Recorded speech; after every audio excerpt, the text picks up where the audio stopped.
Ouvinte querido, eu não sei quantas vezes você assistiu a cena do atentado ao Donald Trump. Eu vi várias, e você deve ter visto várias, e o ouvinte querida viu várias também. É impressionante a gente imaginar que ele escapou dessa. É impressionante. Ele, numa entrevista que deu ao New York Post agora, ele disse que se salvou porque virou a cabeça. É muito provável, é muito provável. O atirador usava um AR-15, que é um fuzil, dispara bala numa velocidade altíssima e essa bala, quando ela atinge o alvo, ela dissolve o osso.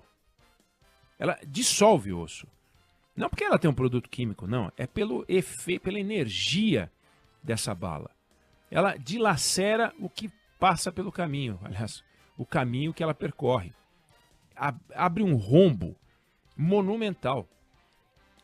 É um efeito destrutivo. Eu vi um teste com uma bala de um revólver 38 e uma bala de um R-15. É inacreditável, é inacreditável. O tamanho, é como se produzisse um estrago de uma mão aberta para cada lado da bala, como se tivesse asas.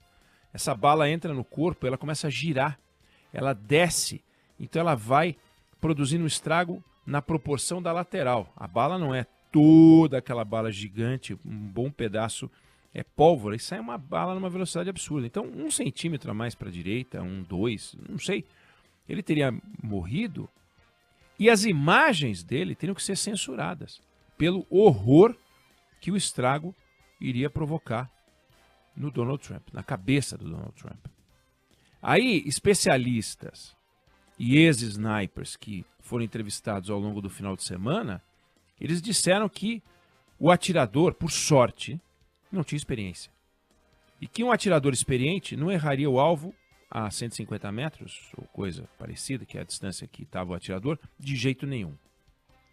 Então, assim, Donald Trump realmente tem que levar as mãos para o céu e ele nasceu de novo mesmo, né? Porque o estrago, nem na orelha o estrago foi tão grande, comparado a gente olhando as imagens, né? As poucas imagens assim que dá para tirar uma conclusão mais forte. Mas é impressionante. Ele já apareceu com uma atadura grande e hoje tem convenção do Partido Republicano. Eu não vou aqui discutir os efeitos que o atentado pode ter ou vai ter sobre a eleição americana por 2 motivos. Primeiro, porque não há dúvida que se o Joe Biden, que estava em dificuldade com o Donald Trump sem o atentado, antes do atentado, e estava em dificuldade porque ele estava demonstrando senilidade, estava demonstrando incapacidade cognitiva, dificuldade para falar, para construir raciocínios, ideias, para identificar as pessoas certas. Chamou a vice de Trump, a vice dele, de Kamala Harris, de Trump. Chamou o Zelensky da Ucrânia de Putin. Quer dizer, sabe-se lá o que isso quer dizer. Qual é o grau de senilidade que essas trocas esconde? Nós não sabemos o grau de senilidade, não tenho a menor ideia. Mas se ele já estava com dificuldade, agora que aparece um Trump pós-tiro, com vitalidade, com força, sugerindo e orientando as pessoas para brigar, para lutar, a situação do Biden se complicou. Pelo menos nesse primeiro momento se complicou. Sabe-se lá o que quer dizer primeiro momento. Esse é o motivo. Já estava ruim e ficou pior para o Biden, para os democratas. Outro motivo é que esse atentado acontece há 4 meses da eleição. E 4 meses em qualquer eleição, mesmo numa eleição como essa, é uma eternidade. 4 meses equivale a 4 anos. Pega a eleição presidencial brasileira de 2018, que teve surpresas, e teve atentado também. Há 4 meses da eleição presidencial de 2018, as pesquisas tinham que simular um cenário com o Lula e outro sem Lula. Porque não se sabia ainda com certeza se o Lula ia entrar ou não ia entrar. o Lula não entrou, não pôde entrar. Aí sem Lula, que é o cenário que se confirmou, Bolsonaro tinha 17% das intenções de voto. Quem vinha em seguida? Marina Silva com 13%. E Fernando Haddad, que foi para o segundo turno com Bolsonaro, tinha 2%. Isso há 4 meses do segundo turno, do primeiro turno da eleição. Então, muita coisa acontece numa eleição. No caso da eleição de 2018, teve o atentado ao Bolsonaro, que aconteceu há 1 mês da eleição, e não há 4. Aí, 2 semanas depois do atentado, o Bolsonaro, que naquela pesquisa há 4 meses aparecia com 17, foi para 28. E o Haddad foi para 22 e a Marina caiu para 5. Se você pegar o resultado do primeiro turno, Bolsonaro chegou com 46% dos votos. Quase primeiro turno. Haddad 29% e Marina Silva, míseros 1%. Então sabe-se lá o que pode acontecer. São 4 meses. Mas que o Trump ganhou musculatura, ganhou. Então, o que eu queria destacar? O que eu quero chamar? Por que eu estou tocando nesse assunto, já que eu não vou falar sobre a eleição? É impressionante o descasamento entre a motivação dos atentados e o efeito político que os atentados podem produzir. E eu estou falando de atentados.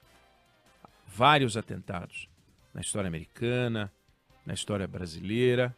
É impressionante o descasamento entre a motivação dos atentados e o efeito político que eles podem produzir. A gente está diante de um atentado político.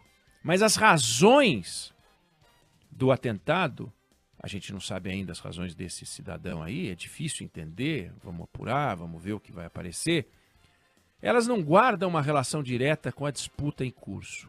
Por exemplo, 1912, na mesma cidade para onde o Trump está indo agora, Milwaukee,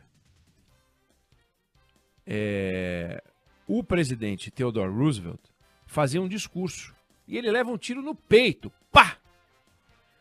No trajeto até se alojar no externo dele, a bala ultrapassa um estojo de óculos e o calhamaço que compunha o discurso dele.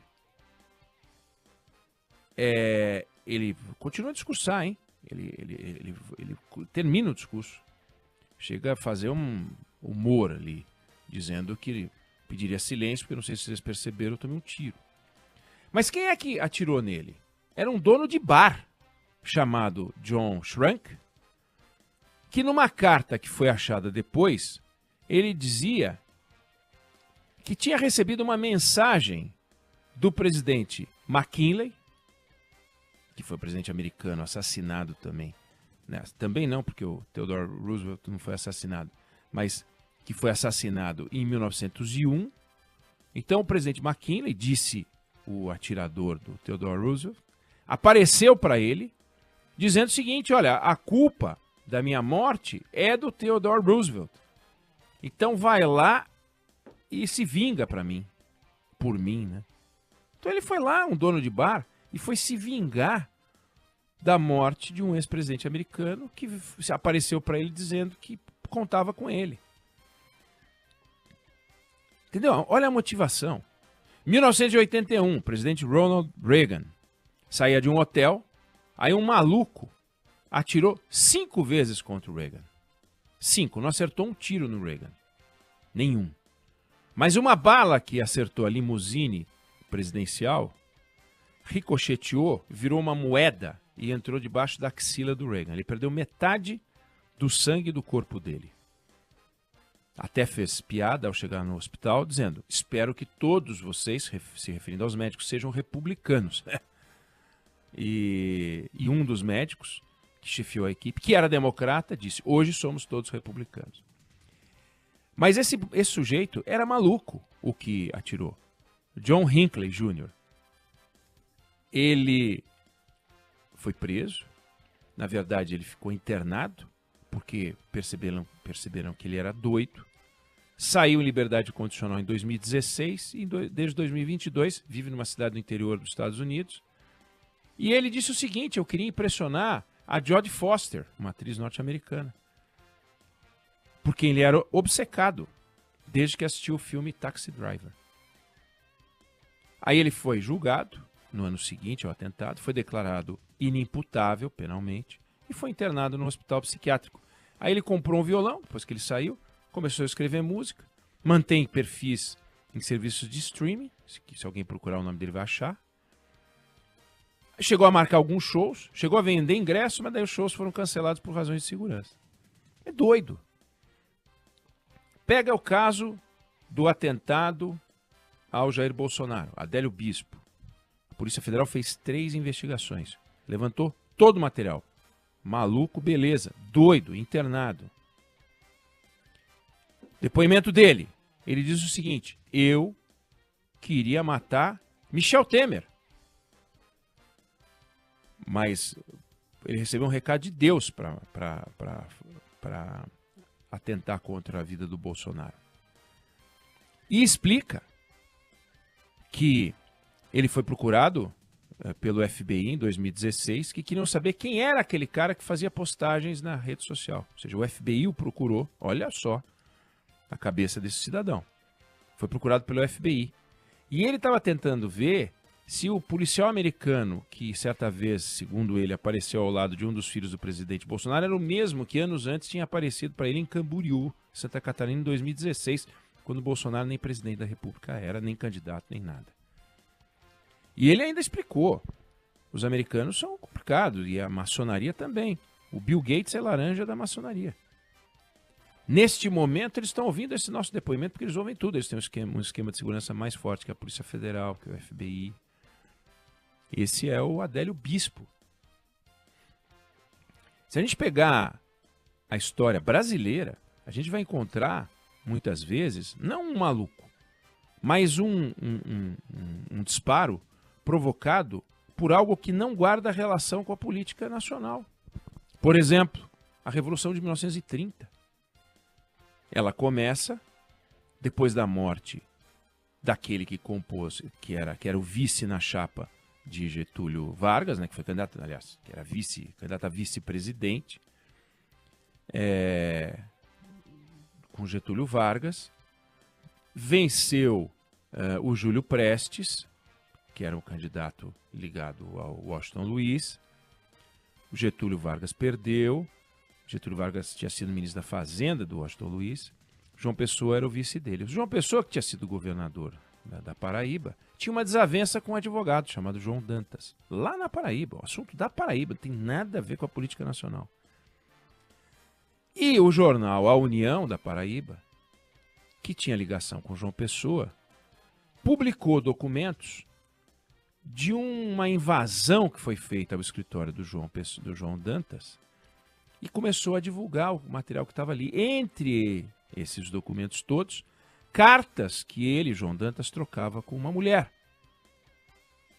Essa mulher chegou a comentar com o João Dantas o que tinha acontecido. O João Dantas pegou um revólver, foi encontrar o João Pessoa numa confeitaria no Recife e matou o João Dantas, matou o João Pessoa. Pá! Matou o João Pessoa. Virou uma comoção, o corpo do João Pessoa percorreu capitais do Brasil todo. E isso criou um caldo de cultura, disseram que tinha ligação com Washington Luiz, disseram que tinha... E aí, isso tudo ajudou na Revolução de 1930. Não tem nada a ver a motivação do crime do João Dantas contra o João Pessoa e a Revolução de 30, mas tem tudo a ver. Então, eu estou aqui só dizendo que há um descasamento impressionante entre a motivação de um atentado, com ou sem morte, e o efeito político que ele produz. Porque nós podemos estar vendo o desfecho da eleição americana neste momento, antecipado. Pode ser, nós não sabemos, mas pode ser. E o atentado do Adélio Bispo, sem dúvida nenhuma, colocou o Bolsonaro numa posição política de destaque. A saúde do Bolsonaro está comprometida até hoje. Para aqueles que acham que tudo não passa de uma besteira, de uma mentira, saibam que ele já passou por várias cirurgias e toda hora ele tem um problema causado por esse atentado à vida dele. Ah, mas nós não vimos sangue. Que é o quê? Que a facada que o camarada produz seja cênica, né? E quer que o Bolsonaro suspenda a blusa para mostrar para todo mundo o que está acontecendo. Ele foram cuidar de tentar salvá-lo. E ele deu muita sorte. Como deu sorte o Trump. O custo para a saúde do Bolsonaro é muito maior do que foi o custo para a saúde do Trump, com a diferença que o Trump poderia ter morrido, o Bolsonaro também, mas assim, pá, sem nenhuma chance. Então, olha como é a política, olha como é o acaso, olha como é estar na frente de um doido, olha como é um doido que resolve matar. Às vezes você tem, eles vão para cima de um ator, para cima de um músico, para cima de uma atriz, e tem vários casos na história, e tem também os que vão para cima de políticos, porque obviamente atraem ódios e amores, paixões, etc. E de repente a gente vê que o lobo solitário, o amalucado, o tresloucado, produz um estrago maior do que as forças políticas que se opõem ao político que é alvo do atentado. Eu não sei se você concorda ou discorda, mas essa é a opinião que eu tenho sobre o assunto.